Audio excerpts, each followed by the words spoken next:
আসুন আমরা আপনাকে নিয়ে যাই ওয়েসলি নামক এক মানুষের জীবনের মর্মস্পর্শী ও রোমাঞ্চকর গল্পে, যে গল্পটি শুধু একটি কাহিনী নয়, বরং এক অবিস্মরণীয় অভিজ্ঞতা।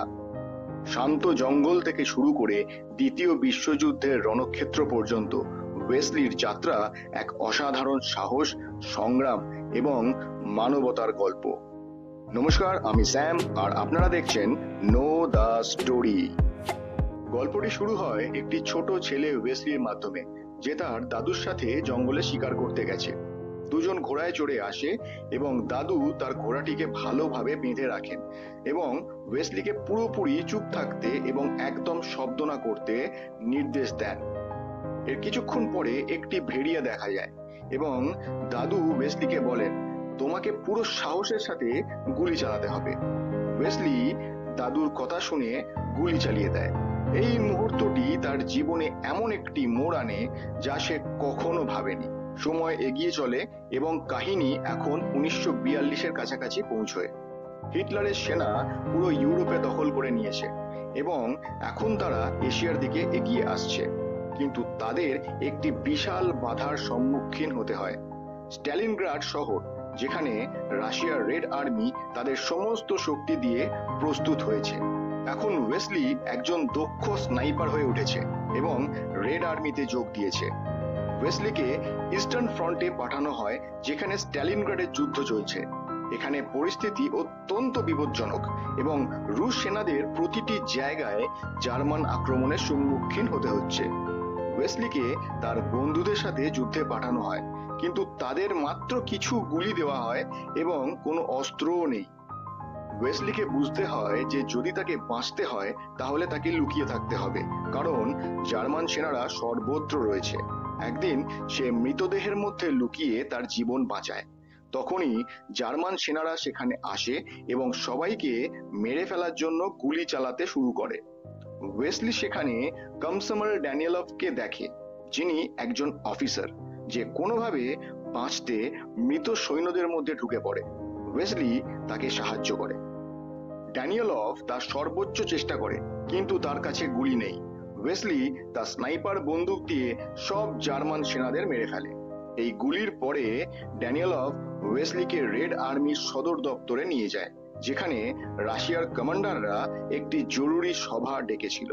তারা সবাই চিন্তিত, কারণ রাশিয়ার প্রতিরক্ষা খুব দুর্বল হয়ে গেছে। ড্যানিয়েলভ বলে, যদি আমরা জিততে চাই তাহলে আমাদের সৈন্যদের মনে আশার আলো জাগাতে হবে এবং এর জন্য আমাদের একটি নায়কের প্রয়োজন। ড্যানিয়েলভ এবং কিছু সিনিয়র কর্মকর্তা মিলে ওয়েসলির কাহিনী সংবাদপত্রে ছাপানোর পরিকল্পনা করে, যাতে রাশিয়ার প্রতিটি সৈন্য একটি অনুপ্রেরণা পায়। এই খবর দ্রুত জার্মানিতে পৌঁছয়, যেখানে জার্মান কমান্ডাররা ওয়েসলিকে মেরে ফেলার নির্দেশ দেয়। তারা যে কোনো মূল্যে ওয়েসলিকে মেরে ফেলতে চায়। ওয়েসলির কাহিনী পুরো পৃথিবী জুড়ে ছড়িয়ে পড়ে এবং রুশ স্নাইপার ডিভিশনে তার স্থানান্তর হয়। এখন ওয়েসলিকে একটি মিশনে যেতে হয়, যেখানে সাশা নামক একটি ছোট ছেলেকে দেখে, যে তাকে তার বাড়িতে নিয়ে যায়। সাশাকে দেখে ওয়েসলি খুশি হয়ে ওঠে, কারণ তার মনে হয় যে সে নিজেও একজন যুদ্ধ নায়ক। সাশার বাড়িতে কমসমার ড্যানিয়েলভ আসে এবং ওয়েসলিকে অনেক চিঠি দেয় যা তার ভক্তরা লিখে পাঠিয়েছিল। ড্যানিয়েলভ বলে, ওয়েসলিকে এই সব চিঠির উত্তর দেওয়া উচিত। তখনই তানিয়া, আরেকজন সৈন্য, আসে, যে ট্রেনে ওয়েসলির সাথে ছিল। তানিয়া বলে যে তাকে ওয়েসলি মনে নেই, কিন্তু সে ওয়েসলিকে একজন নায়ক হিসেবেই জানে। ওয়েসলি তানিয়ার সাথে দেখা করে বুঝতে পারে এখন পর্যন্ত সে শুধু তার দায়িত্বকেই বুঝেছিল, কিন্তু আসল নায়ক সে, যে অন্যদের সাহায্য করে এবং তাদের মন জয় করতে পারে। তানিয়া তাকে বলে, তুমি একজন সৈন্য, কিন্তু তোমার আসল কাজ তোমার দেশকে বাঁচানো নয়, মানবতার জন্য কিছু করা। এই কথা ওয়েসলি পুরোপুরি বুঝতে পারে। তার মধ্যে একটি নতুন অনুভূতির উন্মোচন শুরু হয়। এখন সে তার কাজটিকে শুধু দক্ষতা দিয়ে নয়, বরং তার দেশের জন্য কিছু বড় করার চিন্তা করে। প্রতিটি মিশনে তার স্নাইপার দক্ষতা ব্যবহার হয়, কিন্তু এখন তার লক্ষ্য শুধু শত্রু মারাই নয়, মানবতার জন্য কিছু করা। একটি মিশনে ওয়েসলি একটি জার্মান স্নাইপারের সাথে মুখোমুখি হয় এবং তার দক্ষতা দিয়ে তাকে মেরে ফেলে। এই মিশনের সময় ওয়েসলি বুঝতে পারে যে যুদ্ধ শুধুমাত্র জেতার জন্য নয়, বরং মানবতা এবং মানুষের মধ্যে সম্পর্ক গুরুত্বপূর্ণ। স্ট্যালিনগ্রাডে জার্মান বাহিনী পরাজিত হয় এবং রুশ বাহিনী জয়ী হয়। ওয়েসলি এবং তার দলকে সম্মানিত করা হয়। এখন ওয়েসলি বুঝতে পারে যে তার সাহস এবং সিদ্ধান্তগুলি শুধু তার দলকে জিততে সাহায্য করেনি, বরং সে তার দেশকে একটি উদাহরণও তৈরি করেছে।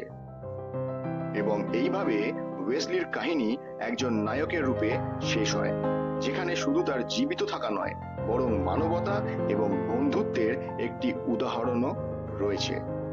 আজকের গল্পটি কেমন লাগলো কমেন্ট করে জানাতে একদম ভুলবেন না। খুব শিগগিরই আরেকটি নতুন গল্প নিয়ে আসছি আপনাদের কাছে। ভালো থাকবেন, সুস্থ থাকবেন।